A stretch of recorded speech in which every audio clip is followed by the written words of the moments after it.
സച്ചിദാനന്ദ, നമുക്കറിയാം നിയമപോരാട്ടത്തിനൊടുവിൽ അബ്രാഹ്മണരൊക്കെ പല ക്ഷേത്രങ്ങളിലും ശാന്തിമാരായി നിയമിക്കപ്പെടുന്ന പശ്ചാത്തലമൊക്കെ ഉള്ള ഒരു സംസ്ഥാനം കൂടിയാണ്. അതിന് സർക്കാരിൻ്റെയൊക്കെ പിന്തുണ വലിയ തോതിലുണ്ട്. അങ്ങനെ കാലാനുസൃതമായി താങ്കൾ നേരത്തെ പറഞ്ഞതുപോലെ പല കാര്യങ്ങളിലും മാറ്റം വരണം എന്ന കാര്യത്തിൽ സംശയമില്ലല്ലോ. പക്ഷേ ഇങ്ങനെ ഒരു അസ്വസ്ഥതകൾ ഉണ്ടാക്കിക്കൊണ്ട് എല്ലാ തരത്തിലുമുള്ള ഒരു ഒരു ഐക്യം ഉണ്ടാക്കാതെ പലതരത്തിലുള്ള ഈ പറഞ്ഞ ചിന്തകൾ കയറ്റിവിട്ട് അതിനെ മുന്നോട്ട് കൊണ്ടുപോകുക എന്ന് പറയുന്നത് സമൂഹത്തിൽ എത്രത്തോളം ഭൂഷണമാണ് എന്നുള്ളൊരു പ്രശ്നം കൂടി ഉണ്ടല്ലോ. ഇപ്പോൾ ഈ പറഞ്ഞ ക്ഷേത്രങ്ങൾ, ഇതിലും വലിയ കൂടൽമാണിക്യം ക്ഷേത്രങ്ങളെക്കാൾ പോലും അതിലും ഒക്കെ കൂടുതലായി ആചാരക്രമങ്ങളുള്ള, തന്ത്രിമാരുടെ സ്വാധീനമുള്ള, ആചാരക്രമങ്ങളുള്ള, പാരമ്പര്യമായി നേരത്തെ പറഞ്ഞ ജോലി ചെയ്തു വരുന്ന ആളുകളൊക്കെയുള്ള നിരവധി ക്ഷേത്രങ്ങളുണ്ട്. അവിടെയും ഇത്തരം കാര്യങ്ങൾ കടന്നു വരുമ്പോൾ സമൂഹത്തിൽ ഇതൊക്കെ അസ്വസ്ഥത ഉണ്ടാക്കുന്നു എന്നതിനപ്പുറം മറ്റെന്ത് ഗുണമാണ് സൃഷ്ടിക്കപ്പെടുന്നത് എന്നൊരു പ്രശ്നം കൂടി ഉണ്ടല്ലോ.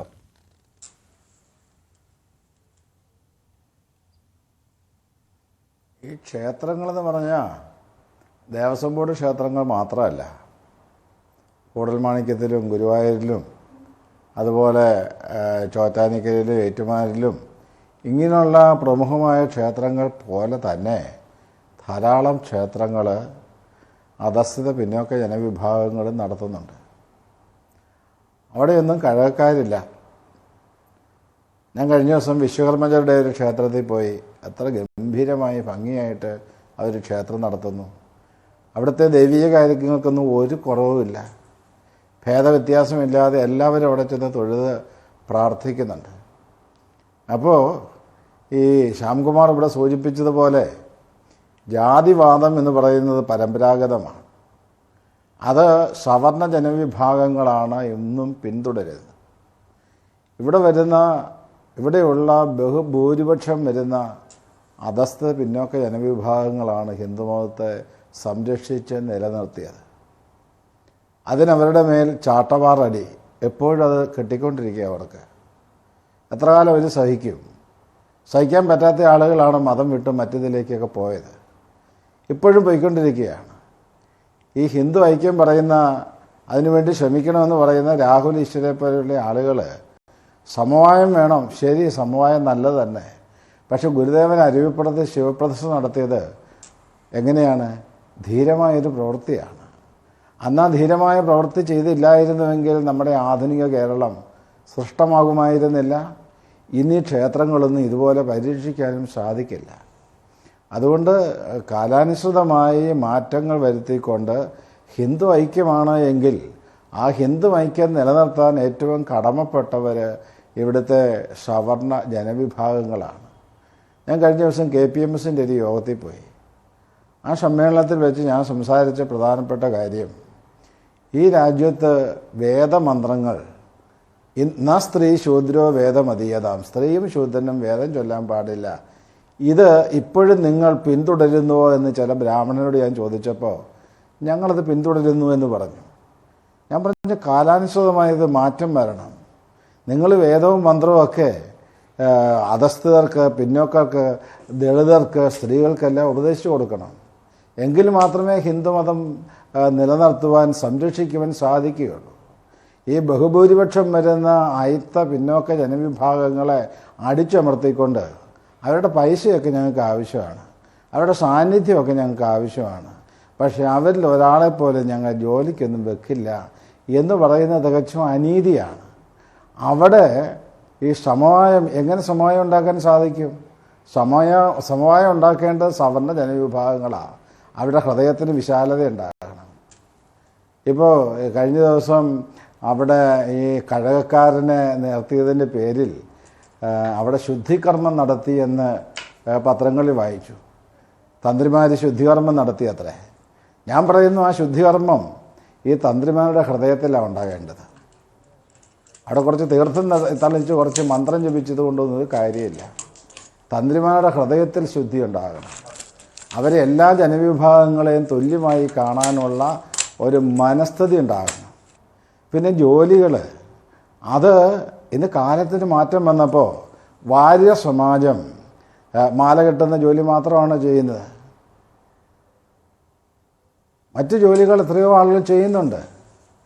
ഓരോ സമുദായക്കാരും അങ്ങനെ ജാതി വിട്ടാണ് ജോലി ചെയ്ത് മുന്നോട്ട് പോയിക്കൊണ്ടിരിക്കുന്നത്. അതുകൊണ്ട് ഞങ്ങൾ കഴകക്കാർക്ക് മാത്രമായി വിട്ടുതരണമെന്നുള്ള പിടിവാശി ഉപേക്ഷിക്കുകയാണ് വേണ്ടത്.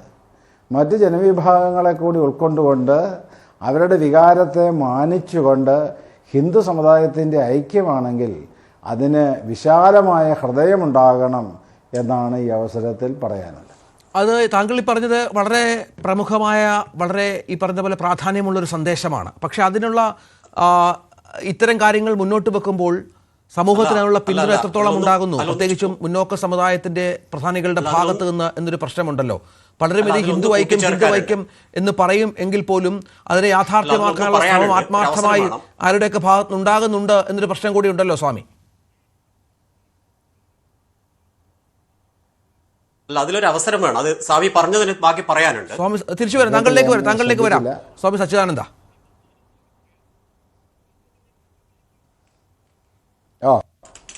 എന്താ പറഞ്ഞ ശ്രദ്ധിച്ചില്ല. അല്ല, ഞാൻ ചോദിച്ചത് ഈ ഹിന്ദു ഐക്യം എന്ന് ഒരുപക്ഷെ എല്ലാവരും ഇതുമായി ബന്ധപ്പെട്ട് സംസാരിക്കുന്നുണ്ട് എങ്കിൽ പോലും അതിനുള്ള ആത്മാർത്ഥമായ ശ്രമങ്ങൾ എത്ര ഉണ്ടാകുന്നുണ്ട് എന്നുള്ളതൊരു പ്രശ്നമാണല്ലോ. ഇത് നമുക്കറിയാം, ഐക്യം എന്നത് എല്ലാ മേഖലയിലും വേണ്ടതാണ്. സമൂഹത്തിൻ്റെ ശാന്തിക്കും സമാധാനത്തിനുമൊക്കെ ഇത്തരം സംഭവങ്ങൾ ഇനി ആവർത്തിക്കരുത് എന്ന് നമ്മളൊക്കെ ആഗ്രഹിക്കുന്നുണ്ട്. പക്ഷേ ഇതിലേക്ക് എത്തിച്ചേരാനുള്ള തടസ്സങ്ങൾ എന്തൊക്കെയാണെന്നാണ് താങ്കൾ കരുതുന്നത്?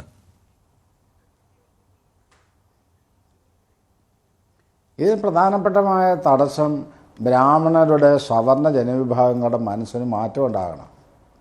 അവർ താഴോട്ടിറങ്ങി വരണം. സാധുക്കളായ ആളുകളെ കൈപിടിച്ചുയർത്തുവാനുള്ള സന്മനോഭാവം ഉണ്ടാകണം. ക്ഷേത്രങ്ങളിൽ കുറേ ജോലികളിലെങ്കിലും മറ്റുള്ളവരെ കൂടി നിയോഗിക്കുവാൻ അവർ തയ്യാറാകണം. അത് ഞങ്ങൾക്ക് മാത്രം കുത്തകയായിട്ടുള്ളതാണ് എന്ന് ശഠിക്കുന്നത് ഒരിക്കലും ശരിയല്ല. ഇപ്പോൾ ഇവിടെ ഒരാളെ നിയമിച്ചത് ക്ഷേത്രത്തിലെ ശാന്തിയോ മേൽശാന്തിയോ ആകാനല്ല. താഴെയുള്ള ഒരു ജോലി, കഴകക്കാരൻ എന്നുള്ള ജോലി, അതുപോലും ഞങ്ങൾ കൊടുക്കില്ല എന്ന് പറയുന്നത് ഒരിക്കലും ധർമ്മത്തിനും നീതിക്കും ചേരുന്നതല്ല. ശരി, ശ്രീ മുരളീധര വാര്യർ, ഈ പറഞ്ഞതുപോലെ എല്ലാ ജോലികളും എല്ലാവരും ചെയ്യുന്ന ഒരു കാലത്തിലേക്ക് വരണം. ചില ജോലികൾ അവരവരുടെ കുത്തകകളാക്കരുത്. കാരണം എല്ലാ സമുദായത്തിൽപ്പെട്ടവരും മറ്റു പല ജോലികളും ഇപ്പോൾ ചെയ്തു തുടങ്ങിയ കാലഘട്ടമാണ്. കാലം മാറി, ഒരുപാട് മാറി. പണ്ടത്തെ കാലഘട്ടമൊന്നുമല്ല. വിദേശത്തും മറ്റു സ്ഥലങ്ങളിലുമൊക്കെ പോയി ജോലി ചെയ്യുന്ന ആളുകളൊക്കെ നിങ്ങളുടെ സമുദായത്തിലുമൊക്കെ ഉണ്ടാകാം. അങ്ങനെ മാറ്റങ്ങൾ വരുമ്പോൾ ഈ ജോലി ഞങ്ങൾ തന്നെ ചെയ്യുമെന്ന് ശഠിക്കുന്നത് എന്തുകൊണ്ടാണ് എന്നാണ് സ്വാമി ചോദിക്കുന്നത്. അല്ല, അതിലെ സ്വാമിജി പറഞ്ഞ വിഷയത്തിൽ തന്നെ സ്വാമിജി എന്താ പറഞ്ഞത്? പല ക്ഷേത്രങ്ങളിലും കഴകക്കാരായി പല ആളുകളും വന്നിട്ടുണ്ട്, കഴകം കഴിക്കുന്നുണ്ട് എന്ന് സ്വാമി തന്നെ ഇപ്പോഴും ഇവിടെ പറഞ്ഞു. അപ്പോൾ ഒരു കാര്യം അവിടെ ഉറപ്പാണ്, സമസ്ത കേരള വാര്യർ സമാജത്തെ സംബന്ധിച്ച് നിങ്ങൾ കഴകം ഞാനങ്ങനെ പറഞ്ഞിട്ടില്ല. പറയൂ സ്വാമി, പറയൂ. ആ സ്വാമി ഇപ്പൊ പറഞ്ഞു. സ്വാമി കുറച്ച് നേരത്തെ സംസാരിച്ചപ്പോ പറഞ്ഞത് പല ക്ഷേത്രങ്ങളിലും കഴകം കഴിക്കാൻ പല ആളുകളും ഉണ്ട് എന്ന് സ്വാമിജി പറഞ്ഞിരുന്നു. അത് വേണമെങ്കിൽ സ്വാമി വേണമെങ്കിൽ ഇത് കഴിഞ്ഞതിന് ശേഷം ഒന്നും കൂടെ അത് കേട്ടു നോക്കും. നേരത്തെ അങ്ങ് പറഞ്ഞില്ല പല ക്ഷേത്രങ്ങളിലും. ഇത് കഴിഞ്ഞതിന് ശേഷം സ്വാമി റിപ്പീറ്റ് ചെയ്ത് കേട്ടോ. അല്ല, ഒന്ന് സ്വാമി പറഞ്ഞത് ഒന്ന് വ്യക്തമാക്കാം. സ്വാമി എന്താണ് നേരെ ഞാനുമായി പറഞ്ഞത് കേട്ടില്ല. എന്താണ് സ്വാമി ഉദ്ദേശിച്ചത് എന്താണെന്ന് വ്യക്തമാക്കിയിട്ട് ശ്രീ മുരളീധര വാര്യർക്ക് മറുപടി പറയാം. അതെ, ഓക്കെ. സ്വാമി സച്ചിദാനന്ദ, ഞാൻ പറയുന്നത് ഈ ക്ഷേത്രങ്ങളിലുള്ള ജോലികൾ, വൈദിക കർമ്മങ്ങൾ, താന്ത്രികമായ കർമ്മങ്ങൾ, അതൊന്നുമല്ലോ ഇപ്പോൾ ഇവിടെ ആവശ്യപ്പെട്ടത്. ഒരു കഴകക്കാരൻ്റെ ജോലിയാണ്. അതുപോലും ഞങ്ങൾ വിട്ടുകൊടുക്കാൻ തയ്യാറല്ല എന്ന് ശഠിക്കുന്നത് ഒരിക്കലും ശരിയായ കാര്യമല്ല. ആ കാര്യങ്ങളിൽ സവർണ ജനവിഭാഗങ്ങളാണ് താഴേക്കിടയിൽ നിൽക്കുന്ന ജനവിഭാഗങ്ങളെ കൈപിടിച്ച് ഉയർത്തുന്നതും സഹായിക്കേണ്ടതും. ഹിന്ദു ഐക്യം എന്ന് പറയുന്ന ആളുകൾ, ആ ഐക്യം ഉണ്ടാകണമെങ്കിൽ എന്ത് വേണം? സവർണ ജനവിഭാഗങ്ങളാണ് അതിനുവേണ്ടി കൂടുതലായും ശ്രമിക്കേണ്ടത് എന്നുള്ളതാണ്. ഞാൻ മറ്റ് ക്ഷേത്രങ്ങൾ ഇപ്പോൾ ഈ ദേവസ്വം ബോർഡ് ക്ഷേത്രങ്ങളല്ലാതെ ശ്രീനാരായണ പ്രസ്ഥാനം നടത്തുന്ന ആയിരക്കണക്കിന് ക്ഷേത്രങ്ങളുണ്ട്. അതുപോലെ മറ്റ് സമുദായങ്ങൾ നടത്തുന്ന ക്ഷേത്രങ്ങളുണ്ട്. ആ ക്ഷേത്രങ്ങളിലൊക്കെ ഈ വാര്യന്മാരോ നമ്പൂരിമാരോ ആണ് എല്ലായിടത്തും പൂജ നടത്തുന്നത് പറയാൻ സാധിക്കില്ല. അവിടെ ഈ പൂജ നടത്തുന്നതും ആരാധന നടത്തുന്നതും ഒക്കെ തന്നെയും ജാതി വ്യത്യാസമില്ലാതെയാണ്. ശരി, അതുകൊണ്ട് അവിടെ ദൈവത്തിന്റെ ചൈതന്യത്തിന് ഒരു ലോപവും ദയവായി സ്വാമി തിരിച്ചു വരാം. ദയവായി ശ്രീ മുരളീധര വാര്യർ മറുപടി പറഞ്ഞോട്ടെ. ദയവായി ജനവിഭാഗങ്ങൾ ശ്രീ മുരളീധര വാര്യർ മറുപടി പറഞ്ഞോട്ടെ. പറയൂ.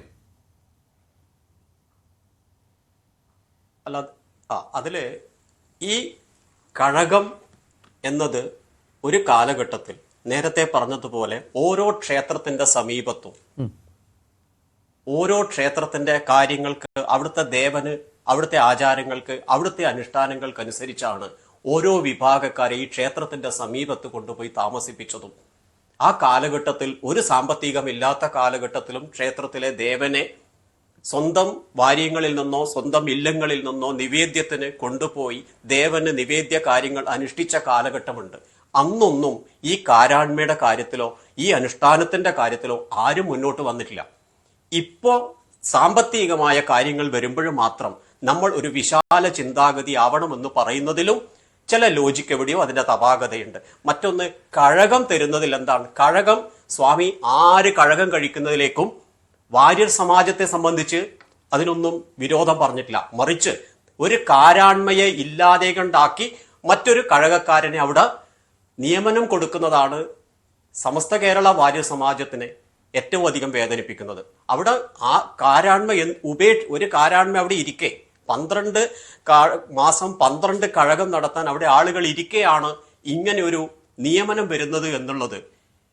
എവിടെയാണ് ഒരു പുനർചിന്തനം വേണ്ടത് എന്ന് രാഹുൽ ഈശ്വർ നേരത്തെ പറഞ്ഞതുപോലെ അതിനോടാണ് സമസ്ത കേരള വാര്യർ സമാജം ആലോചിക്കാറ്. ഒരു വിശാലമായ ചിന്താഗതി വേണം. ഒരു കുടുംബത്തെ ഇല്ലാതെ കണ്ടാക്കി നമുക്ക് അവിടെ കയറി ഇരിക്കണമെന്ന് പറയുന്നതിനോട് മാനസികമായി യോജിക്കാൻ വേണ്ടി സ്വാമിയെ പോലുള്ള ആളുകൾ കുറെ കൂടി, കാരണം യസ്മിൻ ദേശീയ ആചാര ശ്രുതിസ്മൃതി വിരോധേന സദാചാര ഉച്യത എന്ന് പറയാറുണ്ട്. ഏതൊരു ദേശത്ത് ഏതൊരു ആചാരമാണോ അത് സദാചാരമായി കണക്കാക്കിക്കൊണ്ട് മുൻപോട്ടേക്ക് പോകണമെന്നും പൂർവികർ എഴുതി വെച്ചിട്ടുണ്ട്. അതിനൊക്കെ നമ്മൾ ബലപ്പെടുത്തിക്കൊണ്ട് ഒരു ക്ഷേത്രത്തിലെത്തുന്ന സമയത്ത് അവിടെ അയിത്തമൊന്ന് ആരും ഇവിടെ പറഞ്ഞിട്ടില്ല. എല്ലാവരും തുല്യരാണ്. പക്ഷേ ഒരു കുടുംബത്തിന്റെ മുഴുവൻ കഴകപ്രവൃത്തി, ആ കുടുംബം കാലങ്ങളായി ഇതുകൊണ്ട് കഴിഞ്ഞു പോകുന്ന കുടുംബം, ആ കുടുംബത്തെ ഇല്ലാതെ കണ്ടാക്കി അവിടെ മറ്റൊരു പോസ്റ്റ് അനുവദിക്കുന്നതിനെയാണ് സമസ്ത കേരള വാര്യർ സമാജത്തിനോട് വിയോജിപ്പ് എന്ന് പറയാതിരിക്കാൻ ഈ ഒരു സന്ദർഭത്തിൽ പറ്റില്ല.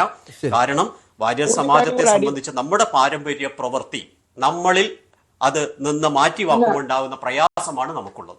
ശരി, ശ്രീ രാഹുൽ ഈശ്വർ, ഇവിടെ സ്വാമി പറഞ്ഞ വളരെ പ്രധാനപ്പെട്ട സ്വാമിജിയോട് ഒരു കാര്യം അദ്ദേഹത്തിന്റെ അവസരം വരുമ്പോൾ അദ്ദേഹം സംസാരിക്കട്ടെ. അടുത്ത എനിക്ക് ആദ്യം തന്നെ സ്വാമിജിയോട്, പ്രത്യേകിച്ച് സച്ചിദാനന്ദ സ്വാമികളെ വ്യക്തിപരമായി അറിയുകയും അദ്ദേഹത്തോടൊപ്പം ഓണമൊക്കെ ചെലവഴിക്കാൻ ഭാഗ്യം ലഭിച്ചൊരു വ്യക്തിയാണ്. അദ്ദേഹത്തിന്റെ പാദങ്ങളിൽ പ്രണമിച്ചുകൊണ്ട് ഞാൻ 1-2 കാര്യങ്ങൾ അദ്ദേഹത്തിന് മുമ്പിൽ സമർപ്പിക്കുകയാണ്. ഒന്ന്, എന്താ പറയണേ, ഒരു വിഷമമായിട്ട് പറയുകയാണെന്ന് കരുതണം. ചരിത്രപരമായി ബ്രാഹ്മണരും പ്രത്യേകിച്ച് സവർണ വിഭാഗങ്ങളും വലിയ രീതിയിലൊരു അരികു ചേർക്കപ്പെടലും ദാരിദ്ര്യവും ബുദ്ധിമുട്ടും ഒക്കെ ഒരുപാട് അനുഭവിക്കുന്നുണ്ട്. ബ്രാഹ്മണ സമൂഹത്തിൽ തന്നെ അങ്ങേക്ക് അറിയാവുന്നതുപോലെ ഒരുപാട് നമ്പൂതിരിമാരും മറ്റും അഷ്ടിക്ക് കഷ്ടിയില്ലാതെ ബുദ്ധിമുട്ടുകയും പലരുടെയും വേതനങ്ങളൊക്കെ ഞങ്ങൾ തന്നെ ഒരുപാട് തവണ ദേവസ്വം ബോർഡിൽ കയറി ഇറങ്ങിയതാണ്. 3000-4000 രൂപയ്ക്ക് സുധാകർ സാർ ഇരുന്നപ്പോൾ അദ്ദേഹമാണ് കുറച്ചെങ്കിലും റിവൈസ് ചെയ്തത്. പലതും ഗ്രേഡ് ഏറ്റവും മോശം ജീവനക്കാരും മറ്റുമാണ്. അപ്പോൾ ഒരുപാട് പേർക്ക് അപ്പോൾ ഒരു ഇൻസെക്യൂരിറ്റി, ഒരു അരക്ഷിത ബോധം പലപ്പോഴും ഈ സവർണ ഹിന്ദു സമൂഹത്തിൽപ്പെട്ട പലർക്കും ഉണ്ട്. പരമ്പരാഗതമായി കിട്ടി നിന്ന ഏതെങ്കിലും വരുമാന മാർഗ്ഗങ്ങളടക്കം ഇതൊന്നും വരുമാനത്തിന് വേണ്ടിയല്ല ചെയ്യുന്നത്, ധർമ്മമാണെന്ന് കണ്ടാണ് ചെയ്യുന്നത്. നേരത്തെ ശ്രീ മുരളീധര വാര്യർ പറഞ്ഞതുപോലെ ഈ അമ്പലങ്ങൾക്കൊക്കെ ഒരു വരുമാനം ഇല്ലായിരുന്ന കാലത്ത് പോലും സ്വന്തം വീട്ടിൽ നിന്ന് എടുത്തോണ്ട് വന്ന്, സ്വന്തം ഭാര്യങ്ങളിൽ നിന്ന് എടുത്തോണ്ട് വന്ന് ഈ ദേവന് സമർപ്പിച്ചാണ് കാര്യങ്ങൾ ചെയ്തിരുന്നത്. എന്നിരുന്നാലും ഇന്നത്തെ കാലത്തിൽ ഒരുപാട് സവർണ സമൂഹങ്ങൾ ഒരു ഇൻസെക്യൂരിറ്റി, രാഷ്ട്രീയപരമായ അല്ലെങ്കിൽ സാമ്പത്തികമായ സാമൂഹികമായ അരികു ചേർക്കൽ പ്രത്യേകിച്ച് കേരളം, തമിഴ്നാട് അടക്കമുള്ള സ്ഥലങ്ങളിൽ സംഭവിച്ചിട്ടുണ്ട്. നിങ്ങൾക്ക് അറിയുന്ന പോലെ തമിഴ്നാട്ടിലൊക്കെ കുറെ കൂടെ ദ്രാവിഡ പ്രസ്ഥാനങ്ങളുടെ വളർച്ച കാരണം രൂക്ഷമായിരുന്നു. അങ്ങനെയാണ് വലിയൊരു ശതമാനം ബ്രാഹ്മണ സമൂഹം അടക്കം സവർണ സമൂഹങ്ങൾ തമിഴ്നാട്ടിൽ നിന്ന് വിട്ട് അമേരിക്ക അടക്കമുള്ള വിദേശങ്ങളിലേക്ക് പോയത്. പക്ഷെ അങ്ങ് ഒരു കാര്യം പറഞ്ഞത് വളരെ ശരിയാണ്. ഞങ്ങൾ അടക്കമുള്ള ആൾക്കാർക്ക് ഇത്തരം എന്താ പറയുക പിടിച്ചുവെക്കൽ മനോഭാവം പാടില്ല. 2011 ശ്രീനാരായണ ഗുരുദേവന്റെ സമുദായത്തിൽ നിന്നും ചട്ടമ്പി സ്വാമിയുടെ സമുദായത്തിൽ നിന്നും 2 പേരെ 10 വർഷം പൂജാ യോഗ്യതയുള്ള 2 പേരെ ശബരിമല മേൽശാന്തിയായി ഞാൻ മുൻകൈ എടുത്താണ് ഒരു നിർദ്ദേശം കൊടുക്കുകയും അവരുടെ ആപ്ലിക്കേഷൻ സ്വീകരിക്കണം, തുടങ്ങിയ പോരാട്ടങ്ങൾ ഞങ്ങൾ ചെയ്യുകയും ചെയ്തു. ദൗർഭാഗ്യവശാൽ അത് വിജയിച്ചില്ല എന്നുള്ള സത്യമാണ്. അത് ഫലപ്രദമായില്ല, വിജയിച്ചില്ല, വേണ്ട പിന്തുണ കിട്ടിയില്ല എന്നുള്ള സത്യമാണ്.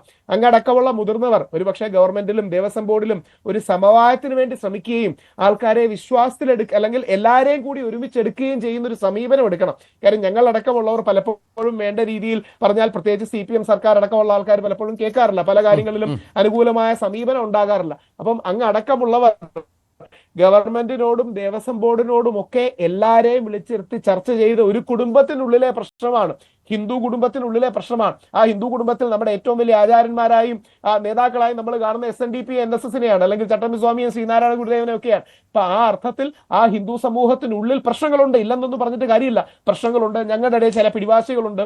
CPM ഗവൺമെന്റ് വളരെ നല്ല രീതിയിലാണ് യദുവിനെ നമ്മുടെ പൂജയ്ക്ക് വേണ്ടി വെച്ചത്. പക്ഷെ ഞങ്ങളുടെ ഇടയിലുള്ള കുറച്ച് ഹാർഡ് ലൈനേഴ്സോ അല്ലെങ്കിൽ കടുപ്പമേറിയ നിലപാടെടുക്കുന്നവർ അതിനെ എതിർത്തു എന്നൊക്കെയുള്ള സത്യമാണ്. പക്ഷേ കാലത്തിന്റെ പല മാറ്റങ്ങളും അങ്ങനെ വരുന്നതാണ് എന്നുള്ള തിരിച്ചറിവിൽ അങ്ങടക്കമുള്ളവർ അല്ലെങ്കിൽ മുതിർന്നവർ ഒരു നേതൃത്വപരമായ പങ്കെടുക്കണമെന്ന് അഭ്യർത്ഥിക്കുകയാണ്. ശരി, തിരിച്ചു